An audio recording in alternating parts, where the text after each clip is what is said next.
Periodista Digital continúa con nuestro ciclo de entrevistas a grandes periodistas.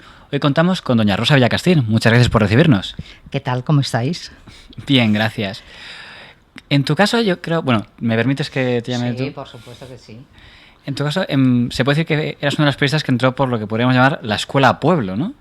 Sí, porque en realidad yo entonces estaba en la Facultad de Filosofía y Letras, tenía 22 años, escribí un artículo sobre Rubén Darío, lo mandé a la Gaceta Literaria, me lo rechazó la censura, estoy hablando del año 70, y una persona que había allí le gustó y lo mandó al diario Pueblo, y Emilio Romero me mandó a llamar.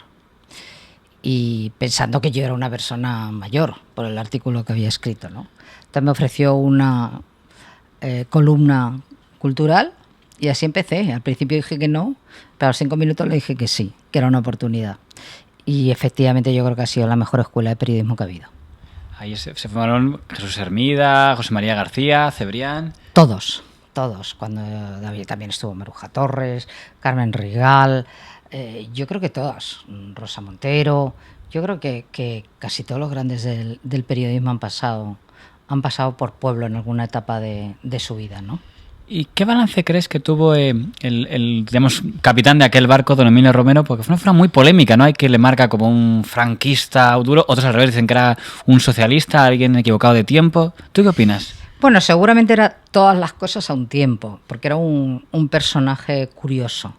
Lo que sí que te puedo decir es que a nivel laboral, a nivel de trabajo, yo creo que es el primer hombre que, con un mando en aquella época como el que él tenía, que tenía muchísimo poder, que dio paso a las mujeres, ¿no? Cuando en las redacciones no había mujeres, él nombra a una persona como Pilar Narvión, que primero fue corresponsal en París del periódico, la nombra directora adjunta. A las mujeres nos iba metiendo y nos iba dando papel, cosa que no aceptaban todos los que estaban en el periódico, algunos incluso muy progresistas, pues se asombraban. Y sufrimos mucho las que estuvimos en aquella primera época de Pueblo, porque no estaban acostumbrados a que la competencia se la hicieran sus propias compañeras, ¿no? Es conocido que tú estuviste el 23F en el Congreso de los Diputados. ¿Cómo, exactamente, en qué papel estabas ahí? Bueno, cuando a la muerte de Carrero Blanco, a mí me encargan, junto a Julia Navarro y a Mercedes Hansan, nos encargan escribir de política, cada una nos destinan a un área. A mí me tocaba seguir primero Alianza Popular, la UCD, después todo lo que había de partidos políticos nos los repartíamos. Y aquel día yo tenía que estar, pues porque al terminar la votación en que iban a nombrar a Calvo Sotelo presidente del gobierno, lógicamente tenía que hacer los pasillos, ¿no? Que es eso de preguntar a los diputados qué pensaban, cómo habían votado, qué pensaban de la nueva situación. Y entrando en el Congreso de los Diputados me encontré a Julián Lago, desaparecido recientemente, y me dice, ay, ¿por qué mientras terminan de votar no nos tomamos un café? Y yo, que siempre me apunto a un café, pues íbamos a movernos cuando en eso un compañero viene por detrás, Raimundo Castro, que no lo olvidaré nunca, nos tira al suelo y dice, al suelo que viene la Guardia Civil. Y toda la Guardia Civil entraron casi pisándonos porque saltaban por encima de nosotros. Y yo vi a dos chicos con unos anorak verdes y pensé que era un comando de ETA. Estamos hablando de una época en que ETA estaba sacudiendo tremendamente a las fuerzas de seguridad, a los políticos. Entonces verles entrar en el Congreso tampoco es que fuera una sorpresa, ¿no? Era posible. Era sorpresa, pero era posible. Y no sé cómo, no me preguntes cómo me levanté, salí corriendo, vi la puerta abierta del despacho de Landelino, que era el presidente del Congreso. Allí me metí, cerré la puerta y estaban sus escoltas, sus secretarias, el que después ha sido hasta recientemente jefe de la Casa Real, Alberto Aza, y les dije, tiraros al suelo, que hay un comando de ETA que está disparando. ¿Y está el señor Aza ahí? Sí, estuvimos como 3 horas los dos en el suelo leyendo. Bueno, leyendo y hablando, pero entraron varias veces, no sabíamos lo que estaba pasando fuera, nos pedían los carnets de identidad, no nos podíamos levantar del suelo tal y como estábamos, hasta que ya a las 8 o las 9 de la noche a ellos les dijeron que podían salir. Hubo momentos difíciles porque les pedían las pistolas a los escoltas se negaban a entregar las pistolas a los guardias civiles, porque tampoco sabían muy bien si eran guardias civiles o era gente disfrazada de guardias civiles. Les pedimos que se las entregaran, que ya pasara lo que pasara, aquello ya no tenía solución. Y cuando yo salí a las 10 de la noche, que me trasladaron a la tribuna de prensa, todavía no sabía qué es lo que había pasado. Es más, todos pensamos que el golpe había triunfado, porque es cuando estaba Antonio Tejero leyendo un manifiesto de todas las personas que se adherían, de todos los militares que estaban a su lado apoyándole, etcétera. Fue una experiencia. Yo tengo un libro que se trata La noche de los transistores, el rey que para el golpe. ¿Y en qué momento te diste cuenta de que aquello había acabado y que no tenían tanto apoyo como ellos creían? Pues cuando yo salí del Congreso y me fui al periódico, a Pueblo, que estaba muy cerca del Congreso de los Diputados, y llegué y me dijo el portero que había en la puerta, en recepción, me dice: ay, pero ¿dónde ha estado usted toda la tarde? Que su madre le está buscando, está enloquecida la pobre. Entonces no había móviles para llamarte ni nada de eso. Entonces ahí me di cuenta de que lo que estábamos viviendo en el Congreso no se vivía en el resto de la ciudad, ¿no? Y sobre todo si no se estaba viviendo en un medio de comunicación, es que la cosa pues podía no ser tan grave. Cuando ya subí a la redacción y me pidieron que contase y me fui a mi casa a dar una ducha para volver, yo ya sabía que eso era un fracaso. Lo que pasa es que en los fracasos siempre podía haber muertos, siempre podía haber un loco que se le escapase un disparo, un tiro, que matase a alguien, ¿no? Por recordar, la etapa final del diario Pueblo, ¿coincidiste con figuras como José Ramón Alonso? Sí, tuve esa experiencia, Gurriarán, claro. Gurriarán, por supuesto, Gurriarán es una persona a la que yo quiero muchísimo. Fue el último director. José Ramón Alonso vino a sustituir a Emilio Romero y allí me di cuenta de lo dividida que estaba España. Se peleaban mucho, ¿no? Alonso y Emilio Romero. Se peleaban mucho, pero cuando él tiene que sustituir, es verdad que sustituir a una persona como Emilio Romero en una redacción y en un periódico que la había hecho, pues era muy difícil. Era casi imposible, ¿no? Y hubo escenas tremendas. Yo recuerdo una comida que hicimos de confraternización y los cuchillos volaban. Y más de un directivo puso las pistolas encima de la mesa. ¿En la redacción? No, en un restaurante donde fuimos a comer todos, porque íbamos a confraternizar. Imagínate si no confraternizamos. ¿Y el señor Gurriarán Gurriarán era una persona es una persona muy dialogante. Todo el mundo sabía su ideología de izquierdas con el Partido Socialista. A mí es de los que más me ha enseñado en periodismo. Y bueno, lo que pasa es que tuvo la mala suerte que le cogió el cierre del periódico. Tuvo él la mala suerte y nosotros también, pero un periódico que pertenecía a los sindicatos verticales tenía difícil encaje en una democracia ya instaurada como era la española, ¿no? ¿En qué momento Rosa Villacastín se convierte en un referente de lo que podemos llamar el periodismo de crónica social? Bueno, yo no quiero ser referente de nada. Yo en el año 87 había vivido, creo que la época dorada de la transición y de la política española, y pensé que era el momento de cambiar. ¿Por qué? Mucha gente dirá, ¿por qué al Corazón o por qué a la Crónica Social? Bueno, eso fue casual. Yo tenía un subdirector, entonces estaba ya en el diario Ya, habían cerrado Diario Pueblo. Me propuso hacer esto.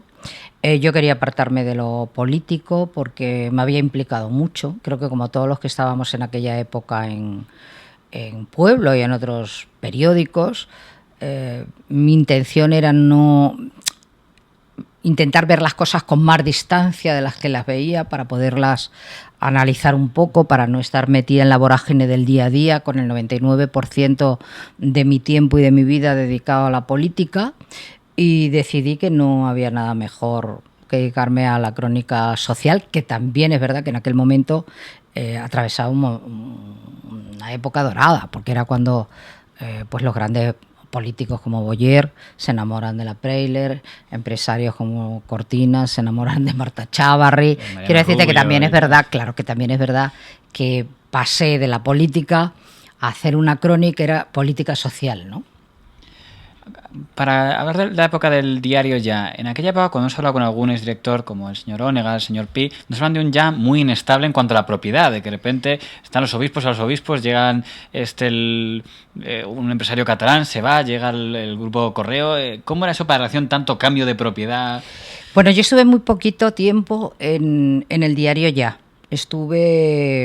A mí me llamó Ramón Pi, que era director del periódico y gran amigo mío, y fue el que me invitó a hacer. Al principio no quería, pero luego que hiciera crónica social en vez de política, porque él sabía que yo estaba muy agotada respecto a eso, ¿no? Porque ya te digo que quería ver las cosas con distancia. Entonces viví esa época dorada hasta que llegó el grupo Correo, que compran lo que era entonces los periódicos de la Iglesia.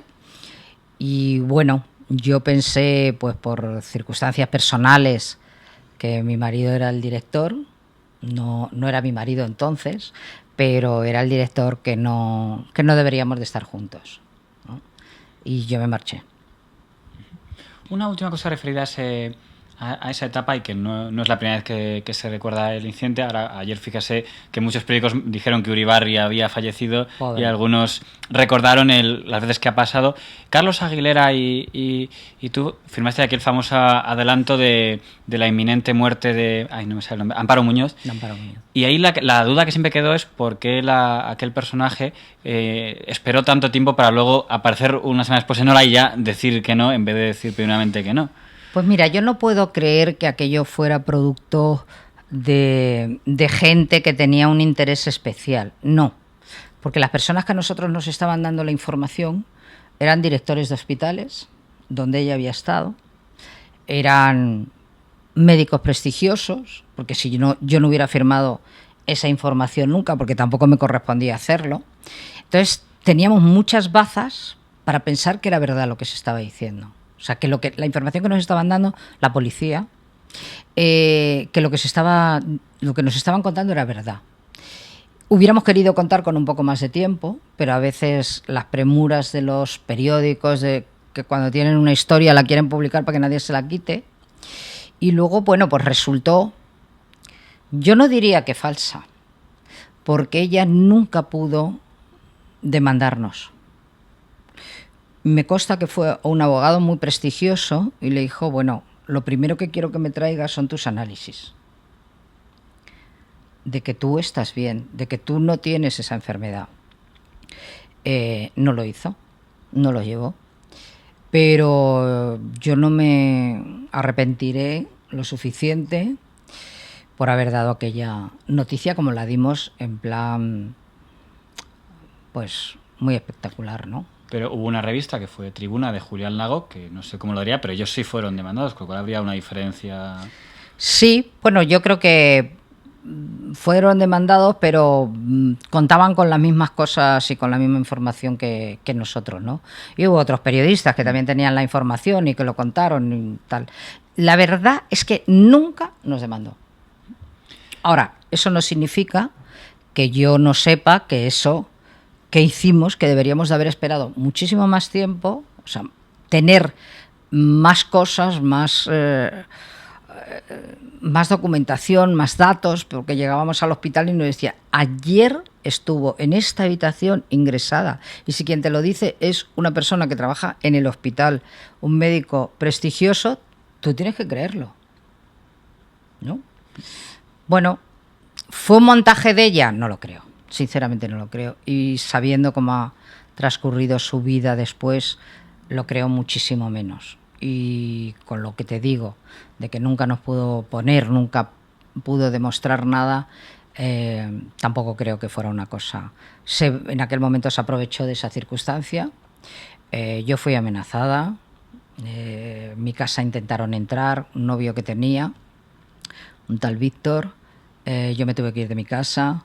En fin, es una historia que lo que me enseñó es que por mucha prisa que te digan los directores que tienes que dar la noticia, siempre hay que ir paso a paso hasta que tienes todos los cabos atados.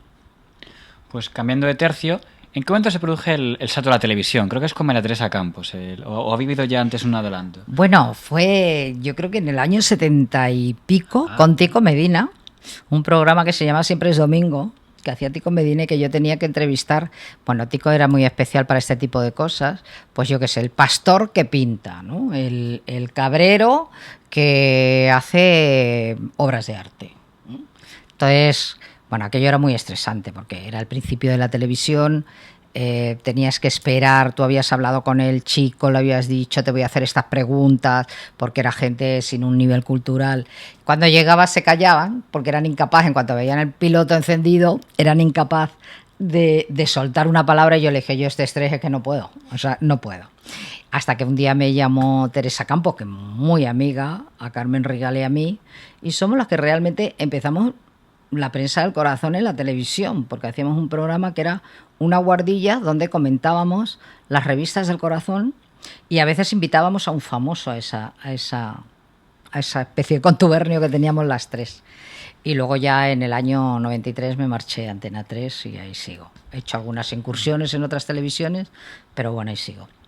En una entrevista a doña Ana Rosa Quintana, le voy a decir que cuando le preguntaron cómo empezó el programa de esta Rosa, dijo, vino la señora Villacastina a proponérmelo. Luego fuiste tú la que planteó aquel programa. Sí, porque Ana Rosa y yo estábamos haciendo radio juntas, en Antena 3 Radio.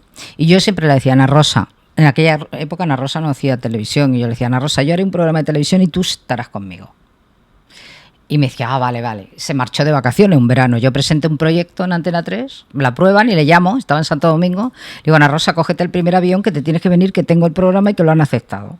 Y me dice, pero si no sé ni de qué me estás hablando, no sé qué tipo de programa. Digo, ¿tú te fías de mí? Sí.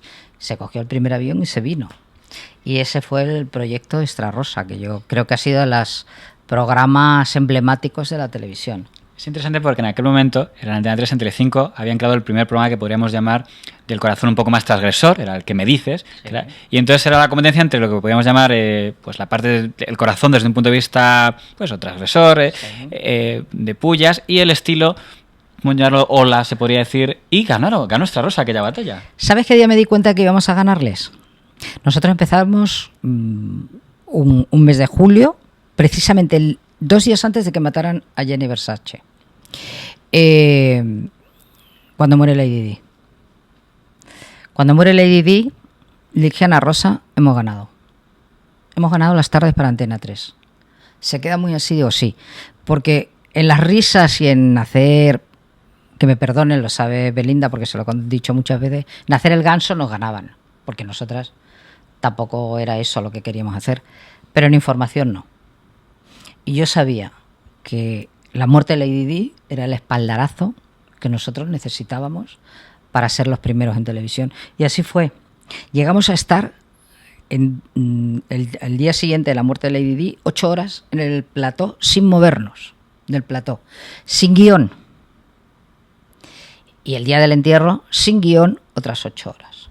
Y yo sabía que eso ni Chapis ni Belinda podían hacerlo. Porque no tenían ni el conocimiento, ni la preparación, ni nada. Ellos sabían hacer maravillosamente otro tipo de cosas, pero no eso. Y en un momento determinado, a pesar de que está funcionando muy bien esta Rosa, deciden, no sé si ya el señor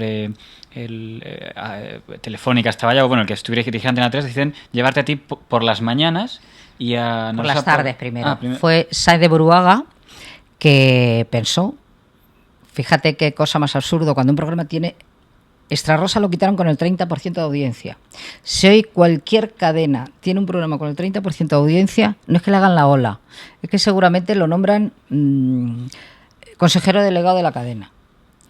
Y llegó Saez de Buruaga, pensó que por qué íbamos a estar las dos juntas cuando se podían hacer 2 programas por separado. Y es lo que hizo, separarnos. Bueno, Ana Rosa se quedó con la tarde, que ya estaba ganada por las 2 para la cadena, que nunca antes Antena 3 había ganado la tarde para la cadena, y se quedó con la tarde. Y a mí me dieron 3/4 de hora antes de empezar el informativo para que yo le dejase en alto a Buruaga para que él empezara el informativo con mucha audiencia. Pero para hacer eso necesitábamos tiempo. Y a mí me dieron 15 días para hacer eso. Y no pude levantar ese horario.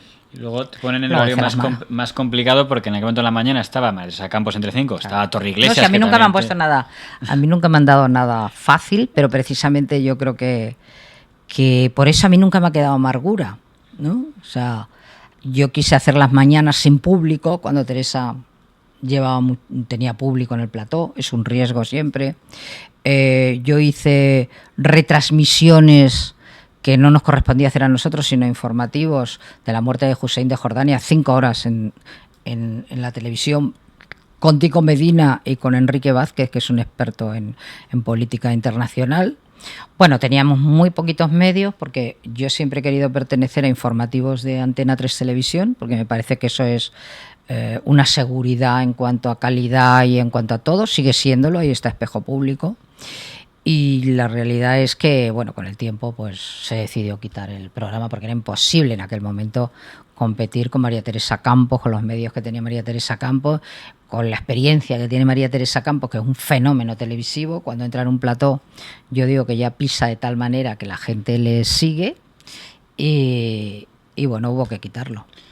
Fue un periodo que la verdad es que si se mira la programación, hasta que llegó Espejo Público, Antena 3 hizo 1000 intentos con Eri del Valle, la propia final Teresa Campos. Claro. Y tú que colaboraste en varios de ellos, ¿qué crees que sirvió para que hasta Espejo Público no se lograra una estabilidad por fin en la mañana? Bueno, yo creo que y Espejo Público tardó muchísimos años, porque Espejo Público primero lo saca Pedro Piqueras los fines de semana y después pasa a la mañana. Yo creo que no, que no se invertía lo suficiente, no se apostaba. Entonces, a los 15 días, si el programa no tenía éxito, lo quitaban, ¿no? Bueno, esas prisas en televisión, que son las lógicas y que cuando uno acepta presentar un programa o hacer un programa, ya sabe que es así. Es decir, que nadie nos podemos llamar a engaño. Pues resulta que, claro, a veces no dan resultado. A veces tú tienes que dejar que un programa crezca, que un programa se asiente, que la gente sepa que estás ahí, porque en 15 días la gente no sabe que tú estás ahí, sobre todo cuando hay programas en otras cadenas que llevan años. Teresa llevaba años, ¿no? Entonces es muy difícil. En estos momentos los programas de crónica social han quedado ya en muchos aspectos vinculados a lo que podríamos llamar la telecamorra. Viene de hace, es verdad que ahora ya podrían decir algunos, y los políticos y los deportivos, pero... ¿Qué te iba a decir? Pero en alguna ocasión te he escuchado a ti en entrevistas muy crítica con los espectáculos, por así decirlo, que primero eran los matámonos en crónicas, luego ya vinieron los tomates y los sálvames. ¿Qué opinión tienes de la deriva? El otro día parece que una pelea de Rosa Benito pegó a no sé quién. ¿Qué opinión tienes tú de esa deriva de la televisión? Bueno, yo lo que me molesta es que se diga que son programas del corazón, porque no son programas del corazón. O sea, ahí pasa de todo menos corazón. La crónica social es una cosa que está inventada desde hace muchísimos años, con grandes personajes que han escrito sobre la prensa del corazón, y eso no tiene nada que ver, esto es un reality. O sea, un sitio donde esté, yo qué sé, pues Belén Esteban, ¿cómo va a ser un programa del corazón? Si ella misma es la protagonista del corazón, si a ella no importa lo que hagan los demás, sino lo que ellos digan de su propia vida, ¿no? Entonces, yo soy crítica porque primero admiro mucho a quienes son capaces de hacerlo, pero no es el concepto que yo tengo del periodismo. ¿A ti te han intentado o te han invitado, como a Chelo García Cortés, a participar en ese tipo de programas? No me han llamado para contratarme, me llaman constantemente para hacerme preguntas. El otro día estuvieron aquí en mi casa grabando y yo estoy encantada, porque además conozco muchísimo a Jorge Javier. Empieza con nosotros en Extra Rosa. Jorge Javier va un día a hacerme a mí una entrevista. Es tan bueno que le digo te contrato. Y le contraté, pese a que mucha gente no quería que le contratase. Y a mí me parece que es estupendo, que es un chico que en aquel momento era un chico simpático, divertido, y que hoy es uno de los mejores profesionales que hay en televisión, ¿no? A veces hay que tener el ojo para descubrirlos, pero él ya tenía madera de periodista, ¿no? Y ahora ya se me ha ido porque me preguntabas. No, por la deriva de la televisión, pero no me estaba respondiendo. Bueno, no, yo creo que la deriva de la televisión es que son piezas Sardá, que para mí fue una decepción enorme, porque yo había trabajado muchos años con Sardá en la radio, más nunca quiso que hubiera corazón en la radio, y de pronto pues se va a la noche, hace Crónicas Marcianas, yo creo que rompiendo un poco todas las reglas, pero bueno, era lo que él quería hacer, le salió muy bien, como hay muchísimos programas que duran, Pero hay que saber también lo que uno quiere hacer y lo que no quiere hacer, hasta dónde estás dispuesto a llegar y hasta dónde no estás dispuesto a llegar, ¿no? Y yo no me veo haciendo determinadas cosas, pero no porque sea ni mejor ni peor que otros, sino simplemente porque no sabría hacerlo, ¿no? O sea, yo no me veo en Sálvame, porque no hablaría de mi vida. A lo mejor en un programa normal hablo de mi vida, pero ahí no lo haría. Me sería incapaz ponerme a discutir con Coto, o ponerme a discutir con el Kiko Hernández o con la propia Mila, pues sería incapaz, ¿no? No digo que no les ganase en un debate normal, pero no me veo. No tengo ninguna necesidad tampoco. Y por preguntar por otra ficha de este tipo de... ¿Qué opinas de los críticos de televisión cuando... Porque yo, mirando las hemerotecas, vi alguna vez que alguna respuesta tuya, por ejemplo, a Ramón de España, cuando decías que criticaba por algo que no tenía nada que ver a lo que había pasado en sí. ¿Crees que a veces los críticos de televisión, digo, de la prensa, son especialmente bestias con los personajes de la televisión? Mira, yo la crítica creo que es muy saludable, sobre todo en televisión, donde los egos y la vanidad siempre están por las nubes. Pero en el caso este que me dices, es que era mentira, además. O sea, lo que contaba. A él se ve que había oído que dejó la televisión puesta, era con motivo de la muerte de Gianni Versace. Él dijo que él y otros, que no lo habíamos dado, que un programa que acababa de nacer y que no habíamos dado la muerte. Bueno, a nosotros nos llega la muerte 3 minutos antes de acabar el programa y la dimos. Entonces, yo lo que hice fue coger el vídeo, mandarlo a los directores de los periódicos donde trabajaban estos señores para que rectificasen. O sea, yo lo que no estoy dispuesta a pasar, o sea, yo estoy dispuesta a que digan que yo soy muy mala presentadora. Lo asumo, porque estoy ahí. O muy mala periodista, pero no que me mientan. O sea, no que mientan y digan que yo he hecho una cosa que no he hecho. Igual pasó con una entrevista que alguien dijo que yo le había hecho a Jesulín y que nunca la había hecho yo a Jesulín. Y le he hecho muchas entrevistas, pero esa no. ¿Y dijeron que había...? Sí, una entrevista que yo había hecho y que le había preguntado y que pues debieron de confundirse porque a veces la gente en televisión oye y no sabe de qué oye ni de qué habla. Y yo creo que los críticos de televisión a veces tienen la televisión puesta o a veces se lo cuenta a alguien que conocen porque no pueden estar viendo las 24 horas del día televisión. Yo eso lo entiendo. Y hay gente a la que admiro muchísimo, Jorge. Escritores estupendos y gente estupenda, incluso algunos que conmigo no han sido nada generosos, o sea, pero les respeto porque sé que lo que dicen es verdad. No asumo que digan una mentira. 2 cosas ya para terminar. La primera, no puedo evitar preguntar por el tema de la Casa Real, que además... ¿Por qué no puedes preguntar? No digo que no puedo evitar preguntar. Claro. Porque además tú has conocido mucho a la Casa Real y al propio rey. Se dijo cuando empezó lo del divorcio de Marichalar que iba a ser, que era como el año horribilis, y dijeron lo de la cocaína, lo de época, y luego al final más que año horribilis ha sido época horribilis, porque ha sido una detrás de otra, una temporada muy mala.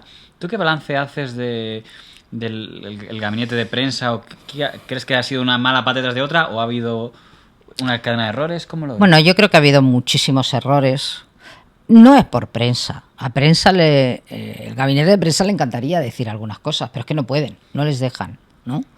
Entonces, se han cometido errores. Yo creo que desde la salida de Sabino Fernández Campos, que sabía jugar muy bien qué es lo que tenía que decir, cómo te lo tenía que contar, hacerte cómplice de muchas cosas, ¿no? O sea, desde entonces ha sido muy difícil el papel de las personas que han estado al frente de prensa de la Casa Real. Muy difícil. Yo no quisiera estar nunca ahí. ¿Por qué? Pues porque una cosa es la estrategia que ellos puedan hacer cuando le llaman y otra es la que les dejan hacer luego cuando están ahí, ¿no? Pero dicho eso, es verdad que luego, como en todas las familias, ocurren cosas que no están previstas en el guión. No está previsto en el guión que Jaime de Marichalar sufra un ictus, en un momento en que la pareja ya iba mal, pero que eso acentúa porque hay que vivir con una persona que ha sufrido esa enfermedad para saber hasta qué punto es difícil el día a día. Yo lo he vivido en mi casa, sé lo difícil que es y sé lo difícil que fue para ellos, tanto para la infanta como para Jaime Marichalar. Y lógicamente llega el divorcio, que es algo que no estaba previsto en la familia real. Después ha ocurrido lo de Iñaki Urdangarín, que tampoco estaba previsto, ¿no? Estaba previsto quizá que hiciera negocios, pero no que fuera acogido de la manera en que ha sido y que se le impute y que todos los días nos despachemos con una página respecto a los negocios de Iñaki Urdangarín. Entonces esas son cosas como le ocurrió a la reina de Inglaterra y como les ha ocurrido a tantos, ¿no? Que no se puede hacer siempre responsable al rey, porque no, el rey no tiene la culpa, pero es verdad que él es el jefe. Entonces, en esa escala, él tendría que haber dominado un poco lo que pasaba en su propia casa y haber cortado raíz lo que pasaba en su propia casa. No lo hizo, evidentemente se ha demostrado que no lo hizo, porque cuando le dice a Iñaki Urdangarín te tienes que salir de ahí, Iñaki no se sale. O sea que si Iñaki no se sale es porque sabe que no se puede salir, ¿no? Entonces yo creo que son las cosas lógicas, con un gran deterioro en un momento en que además las cosas se ven con mayor amplitud, ¿no? Por la crisis, porque para la gente no puede entender cómo un Iñaki Urdangarín, que lo tiene todo, que vive como un rey, se mete en esos berenjenales, ¿no? Y todo eso es un deterioro de la familia real. Bueno, es lo que tenemos. Yo sigo pensando que el papel del rey es positivo, lo estamos viendo. Acaba de irse con un grupo de empresarios a Rusia para ver si conseguimos que las obras del AVE que se tienen que hacer allí se las den a empresarios españoles. Yo creo que el papel del rey, es que hacemos un balance de lo que ha sido toda su carrera, es muy positivo, pero no es perfecto. No es perfecto. No es, él ha cometido equivocaciones. Nunca pensó que se le pedirían cuentas hasta el punto de que él tuviera que pedir perdón, pero así son las cosas. Por cierto, el otro gran círculo del corazón que nunca se sabe muy bien por qué tiene tanto interés es lo que rodea a la cantante Isabel Pantoja, ¿no? Que una cadena la contrata para que esté, se centra en movies, habla en otra, y parece que es el personaje, y hay un montón de personajes que son subpersonajes, claro, de ese círculo. Pero yo creo que porque ellos mismos también se exponen. O sea, yo mantengo una máxima y que el que no quiere no sale en la foto. Un día Banderas me decía, no siempre es así. Hay veces que no quieres salir en la foto y sales. Tío, es verdad, pero son contadas veces. O sea, ahora se dice que se va a separar y él ha dicho que no se va a divorciar de Melanie Griffith. Pero son contadas en contadas ocasiones. Pero es que hay otra gente que le está tentando a la suerte todos los días. O sea, que es que se meten en todos los berenjenales y en todos los charcos que haya. Ese es el tema de Isabel Pantoja. ¿Por qué Isabel Pantoja? Porque es una mujer muy ambiciosa, le puede el dinero y le puede el poder. Y entonces, claro, se mete con Encarna Sánchez. Encarna Sánchez es una persona que la protegió al máximo y ella se dejó proteger. Con lo que eso tenía de que cuando hacías una crítica, a mí es la segunda persona que ha intentado entrar en mi casa, no ella, sino un enviado de ella, que le confesó a mi marido. Ella personalmente, Encarna Sánchez, que había tenido una persona siguiéndome durante un año y que no sabía yo la de veces que había estado a punto de atropellarme un coche. Entonces, y todo eso era porque yo había hecho alguna crítica a Isabel Pantoja. Cuando tú vives o tienes una amistad con una persona de esa catadura moral, pues tienes que esperarte lo peor. Si después caes en brazos de Julián Muñoz solo porque Julián Muñoz te va a favorecer, te va a proporcionar una serie de bienes materiales a los que tú si no tendrías acceso, pues bueno, en el pecado lleva la penitencia. En fin, lo último que te quería comentar es que preguntamos a todos es qué visión tienes del periodismo de cara al futuro para las nuevas generaciones, porque dicen que hay dos crisis, está la crisis económica que afecta a todos los mundos y lo que hablamos antes de la crisis de la imagen, que la imagen del periodismo dicen que se ha deteriorado mucho la imagen por el tema de la politización, por el tema de las tertulias camorra. ¿Cómo es el futuro del periodismo? Bueno, yo creo que el periodismo desaparece tal y como lo entendemos, no tal con la imagen o con el sentimiento que tenemos quienes hemos empezado en una época que fue dorada y que el periodismo era lo más respetado. La televisión, que tiene muchísimas cosas buenas, tiene muchísimas malas, y yo creo que los más perjudicados en esto hemos sido los periodistas.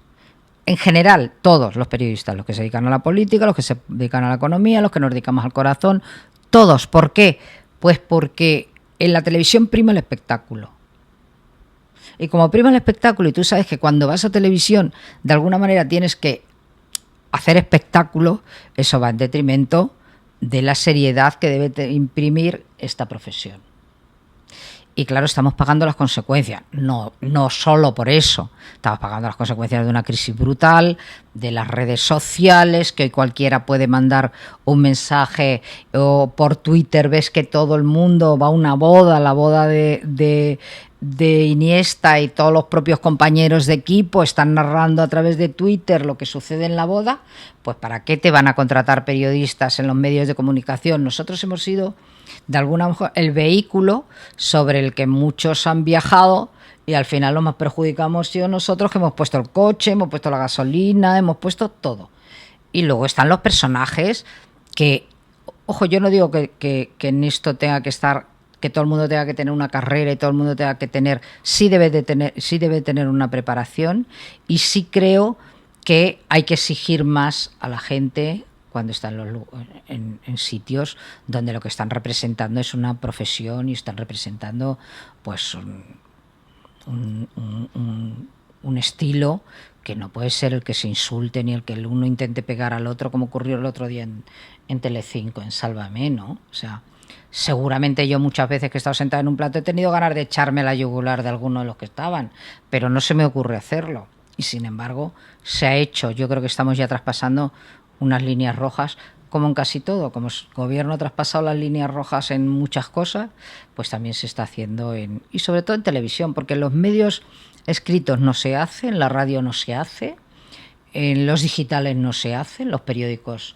serios digitales no se hace, pero se está haciendo pues a través de redes sociales, a través de la televisión, y es una lástima porque la televisión es el medio más maravilloso que hay.